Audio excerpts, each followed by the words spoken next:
Ai, será que eu gravo esse vídeo? Ah, não, o que vão pensar de mim, hein? Nossa, que mico, vou passar a maior vergonha. Ah, mas eu não sei, porque tem gente que sabe muito mais que eu, né? Fico meio insegura. Não, para, show.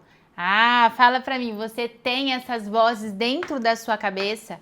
É esse assunto que a gente vai abordar hoje. Pensamentos intrusivos sabotadores. Como eu faço para identificar que eles estão aqui na minha mente e que eles não me pertencem? Porque se eu não tenho a percepção, eu não consigo combatê-los. E aí eu faço exatamente o que eles me pedem.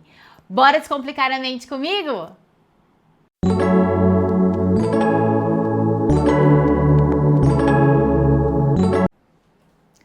Eu sou Michele Pogian e eu te ajudo a descomplicar a mente. E a gente vai falar hoje então sobre pensamentos intrusivos, sabotadores e as vozes que a gente acaba dando para esses pensamentos. Mas antes de falar deles, a gente vai falar que nós temos uma média de 70 mil pensamentos por dia.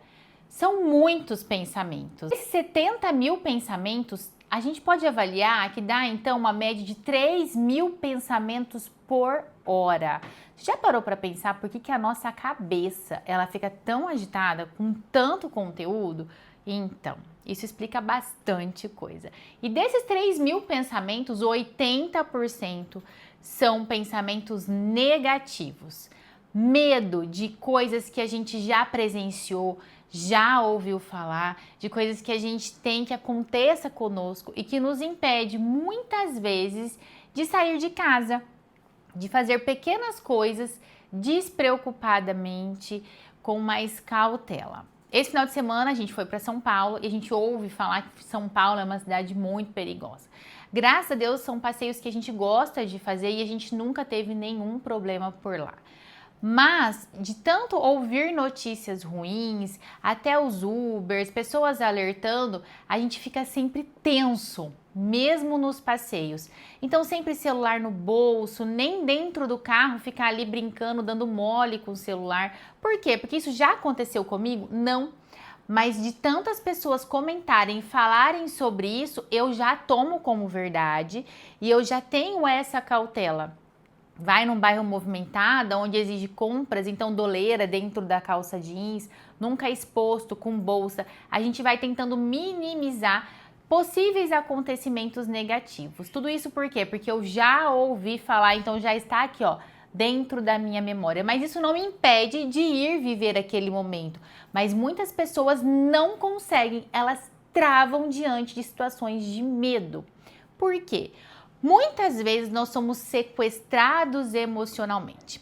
Existem pessoas que na hora da situação do medo, ou elas paralisam, ou elas fogem, ou elas encaram esse medo de frente, muitas vezes de forma agressiva. A gente chama de sequestro emocional, porque eu ouço um perigo, por exemplo, alguém mexendo no portão, vamos supor que eu moro numa casa à noite.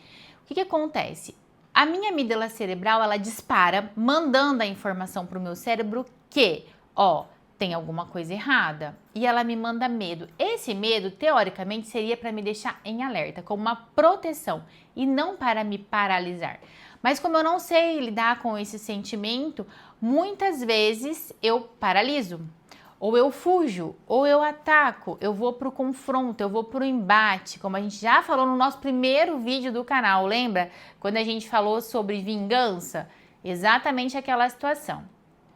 E aí, o que fazer então quando eu estou em sequestro emocional? Porque a gente tem que pensar o seguinte, o medo é real ou é fruto da minha imaginação? O perigo é real, mas o medo é aqui, fruto da minha imaginação. São as vozes que a gente dá ouvidos e muitas vezes nos trava no meio do caminho. A gente às vezes acredita que não consegue, que não pode. Quantas pessoas a gente ouve falar que tem carteira de habilitação, mas não consegue dirigir? Por quê? Porque travou. E por que travou? Porque deu vozes, né? Deu ouvidos, algumas dessas vozes que estão aí martelando na sua mente. Então, na situação de perigo, quando o cérebro nos manda esse sentimento de medo, quando eu não sei lidar com isso, eu não consigo vencer esse medo. Então, eu aceito esse medo, tomo como verdade e fico ali, paralisado. O que a gente tem que entender é que o perigo é real. Existe perigo eu sair da minha cidade, do interior, e ir para São Paulo? Existe. Existe perigo de eu entrar dentro de um carro agora e levar os meus filhos para a escola? Existe. Pode acontecer um acidente, alguém pode bater em mim mesmo que eu não bata em alguém, posso ser assaltada. As possibilidades são imensas. Então o perigo é real. Mas e o medo? O medo que me paralisa? Esse sim é fruto da minha imaginação. Então, diante de uma situação de perigo, de medo, o que eu tenho que fazer? Eu tenho que criar uma estratégia, um plano de ação. Então, em situações como essa, eu tenho que fazer como eu fiz quando eu fui viajar. Ok, existe o perigo, então eu não vou lá dar sopa de bolsa, eu não vou ficar com o meu celular ali tranquilamente no meio da rua, tirando foto das coisas. Então a gente faz um planejamento para que minimize esse perigo e ele não me impeça de alcançar o objetivo, que é ter um passeio com a família, que é construir memórias, que seja dirigir, né, como uma ferramenta de mobilidade. Então a gente tem que pensar que existe o perigo, mas o medo não é real. O perigo é real e diante do perigo a gente faz o quê? Então, cria estratégias. Ele foi feito para nos proteger, porém, ele acaba nos paralisando. E você me pergunta, tá, Mi, mas a gente nasce com medo? Não, né? E aí eu pergunto para você, você tem medo do quê? Tem gente que tem medo de dentista, tem gente que tem medo da morte, tem gente que tem medo de ser assaltado, tem gente que tem medo de perder o marido, perder a esposa, de ser traído, de perder o trabalho. E eu pergunto para você, feche os seus olhos e pense, do que você tem medo hoje? Pensou? Esse medo que você tem hoje vem da onde? Quem já perdeu o emprego? Quem ficou numa situação financeira ruim e você presenciou? Você já participou de algum acidente de carro? Você já perdeu alguém num acidente de carro? Quem ficou internado e você foi visitar e você morre de medo de injeção? O que você ouviu sobre esse assunto? Quem sofreu e não pôde tomar uma anestesia no dentista porque estava gestando um bebê? Todos os nossos medos têm fundamentação. A gente não nasce com medo. O medo é colocado na gente, intencionalmente ou não. O que acontece? Imagine comigo um bebê que não sabe que é perigoso engatinhar e cair dentro de uma piscina. Ele vai engatinhando. Eu, como mãe, se acho que não consigo alcançá-lo a tempo, eu vou gritar. Não, não pode, né? Ou a criança que não entende o fogão vai lá e coloca a mãozinha. Nosso primeiro impacto, sequestro emocional, a gente não consegue agir, a gente vai pela reação e a gente grita. Nesse gritar, a gente está fazendo o quê? Colocando medo nessa criança, que antes ela não tinha. Então a gente não consegue mostrar para ela a prudência. Como seria o ideal? Mostrar antes. Se você pôr a mãozinha aqui, tá vendo que é morninho, tá quente, mas isso aqui pode aumentar, tá vendo que fica muito quente, você pode queimar a sua mão. É claro que existem situações que a gente tem que agir rapidamente. E a gente acaba reagindo, certo? Mas o ideal é que as nossas ações sejam congruentes com o que a gente fala. Só ações é super importante, porque se a gente só falar e não fizer, aí é hipocrisia. Mas a gente precisa juntar as ações com o que a gente fala para que as crianças, as pessoas consigam associar, tá? Mas o óbvio tem que ser dito? O óbvio tem que ser dito sempre, porque o que é óbvio para mim, para você pode não ser óbvio. Então, a gente tem que ter essa questão do eu tenho medo. Esse medo vem da onde? Será que eu estou repetindo um padrão? Será que eu estou colocando medo no meu filho, na minha filha, e um medo que muitas vezes nem é meu? Será que eu estou gerando uma expectativa? Eu estou querendo que ela supra uma necessidade minha, que dê continuidade num trabalho que eu escolhi? E é isso que a gente tem que ir avaliando de acordo com quando a gente começa a desenvolver a autoconsciência, o autoconhecimento, é entender os motivos que me levaram a fazer tais escolhas e entender que o outro não é obrigado a seguir o caminho que eu segui e que muitas dessas crenças podem e devem acabar em mim por escolhas minhas, né? Muitas das nossas escolhas têm sido de enfrentamentos que os nossos pais não conseguiram fazer. Então cabe a nós, por fim, se for algum hábito negativo, né? A gente não pode controlar o pensamento. Não podemos controlar tudo. Que bom seria, né? Igual naquele filme Clique, que a gente tem um controle e a gente controla tudo o tempo todo. Mas a gente pode controlar uma coisa, o que a gente pensa. E quando eu consigo controlar o que eu penso, eu consigo controlar o que eu sinto. Quando eu consigo controlar o que eu sinto, eu controlo as minhas ações. E quando eu controlo as minhas ações, automaticamente eu controlo todos os meus resultados, tá? Vamos lá, a mulherada vai me entender. Tô passando numa loja linda, maravilhosa, olho um vestido e penso, nossa, esse vestido ia ficar lindo em mim. Mas racionalmente eu sei que vai fazer um arrombo no meu orçamento e não era o momento adequado para isso. E aí eu penso, eu quero ou eu preciso? Muitas vezes a gente quer, né, mulherada? Pois é. E nesse pensamento de como eu ficaria bonita, eu usaria ele em tal ocasião, me gera um sentimento. Ai, mas eu preciso. Ai, aquela palpitação. E se... Aí você começa a imaginar, né? Mas e se eu voltar aqui, se já tiver vendido? E se até na promoção não tiver? Mas e se eu parcelar? E aí você vai e, ó, você pensou que queria o vestido, você sentiu, você se viu naquele vestido. Quando você vê, você está na loja, saindo da loja com esse vestido. E qual é a consequência disso? Aí você que vai saber diante das suas possibilidades. Outro exemplo feminino aqui. Quem nunca sonhou que o marido estava traindo? Gente, por mais que o marido seja uma bênção, não sei por que a gente tem esses sonhos, né? Então você pensa que ele está fazendo isso, você já sente, a mão já transpira, você já fica nervosa, já gera aquele sentimento. Antigamente, né, tinha um hábito de vasculhar bolso, cheirar camisa. Hoje em dia é o celular, né? Pegar o celular, dar uma stalkeada ali, ver o que tá vendo, o que tá curtindo. Isso já me gerou uma ação. E essa ação me gera um resultado, que a pessoa pode falar, poxa, tá me desconfiando de mim, eu nunca fiz nada de errado. Ou você pode realmente encontrar algo ali que você acabou procurando e achou por um acaso.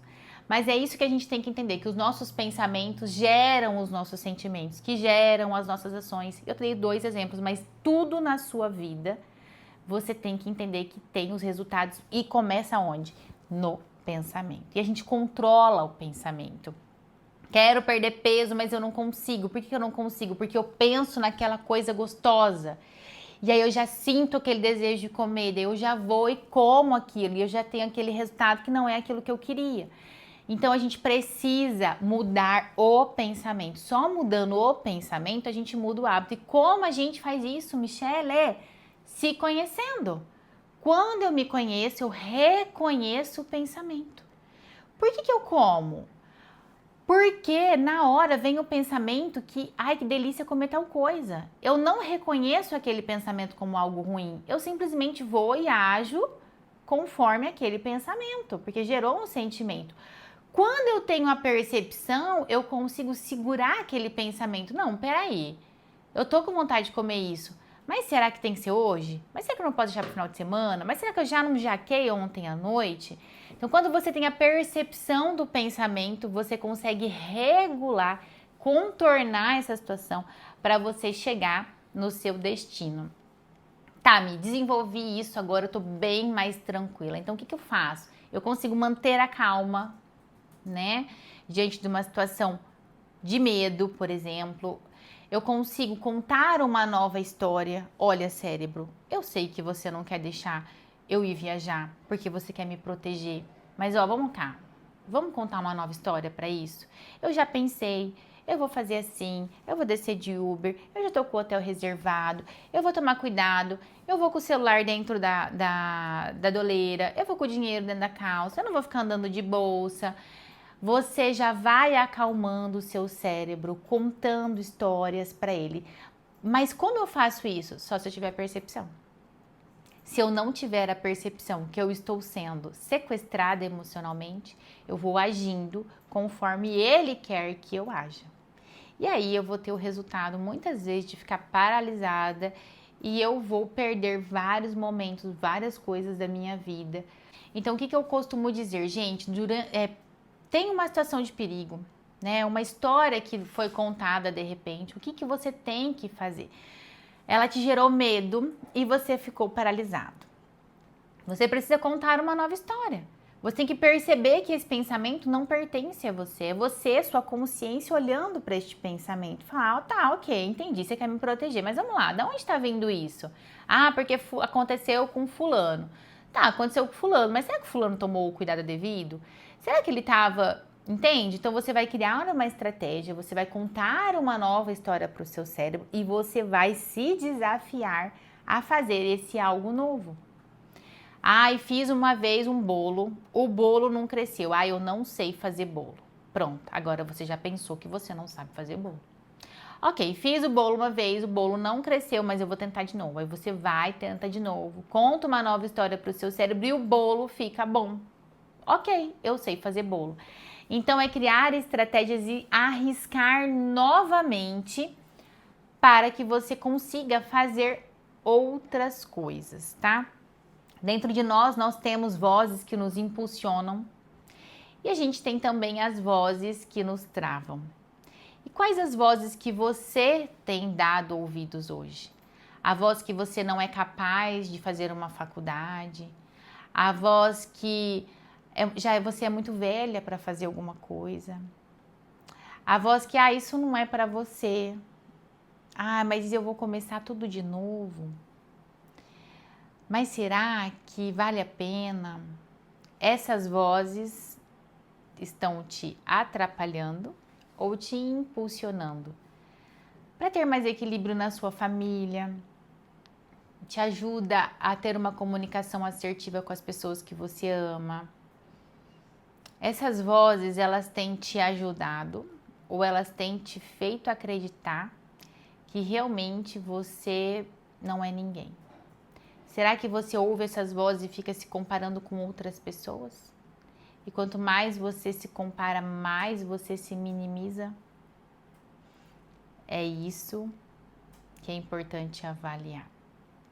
Todos nós temos as vozes internas. O que difere uma outra pessoa de mim, né? Eu de uma outra pessoa, é como eu vou lidar com isso. E como eu vou lidar com isso, tem que ser de acordo com o conhecimento que eu tenho. Eu tenho que ter o conhecimento, eu tenho que arriscar e desenvolver essa nova habilidade. Então, eu sou Michelle Pogian e eu te ajudo a descomplicar a mente. Compartilhe esse vídeo aí com alguém que você achou bacana, que precisa ouvir esse conteúdo. Deixa aqui para mim a sua opinião, temas que você gostaria que fossem abordados aqui.